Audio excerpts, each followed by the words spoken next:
వడ్డీ వ్యాపారి అవతారమెత్తిన కరీంనగర్ ఏఎస్ఐ మోహన్ రెడ్డి ఇష్యూను పై అధికారులు సీరియస్ గా తీసుకున్నారు. అక్రమాల్లో భాగస్వామ్యులైన పోలీస్ అధికారులపై డిపార్ట్మెంట్ యాక్షన్ తీసుకునే పనిలో ఉన్నారు.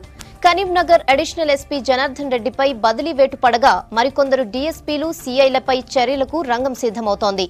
అదనపు ఎస్పీ జనార్దన్ రెడ్డిని డీజీపీ కార్యాలయంలో రిపోర్ట్ చేయాలని ఆదేశించారు.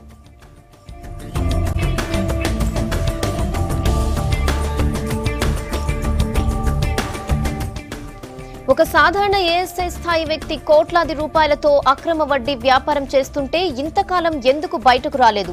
అక్రమాలను పసిగట్టాల్సిన ఇంటెలిజెన్స్ స్పెషల్ బ్రాంచ్ పోలీసులు ఇంటి దొంగను ఎందుకు పట్టుకోలేకపోయారు? సొంత డిపార్ట్మెంట్ కు చెందిన అధికారులు ఏఎస్ఐతో ములాఖాత్ అయితే లోకల్ అధికారులు ఏం చేశారనే కోణంలో ఉన్నతాధికారులు విచారణ ప్రారంభించారు. దందాలో ఎవరెవరు ఎంతెంత పెట్టుబడి పెట్టారనే విషయాలతో సమగ్ర నివేదిక తయారు చేసే పనిలో ఉంది సిఐడి.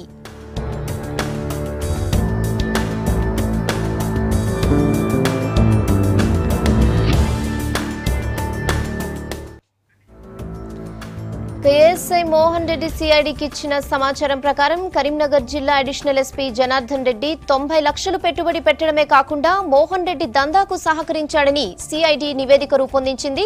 గతంలో సిఐడి డీఎస్పీగా పనిచేసిన రంగారాజు భాస్కర్ రాజు 10 లక్షలు, ఇంటెలిజెన్స్ ఎస్ఐ బుచ్చిరాం 20 లక్షలు, గతంలో కరీంనగర్ సిఐగా పనిచేసి ప్రస్తుతం డీఎస్పీగా ఉన్న సాయి మనోహర్ 35 లక్షలు, ప్రస్తుతం కరీంనగర్ సిఐడి కార్యాలయంలో సిఐగా పనిచేస్తున్న ఆర్ ప్రకాష్ 20 లక్షలు, ఇక డీఎస్పీ అటాచ్డ్ గా ఉన్న సిఐసిహెచ్ మల్లయ్య 20 లక్షలు, Karimnagar 1 town head constable Shankar Singh 10 లక్షల రూపాయలు పెట్టుబడి పెట్టినట్లు సిఐడి విచారణలో మోహన్ రెడ్డి ఒప్పుకున్నాడు.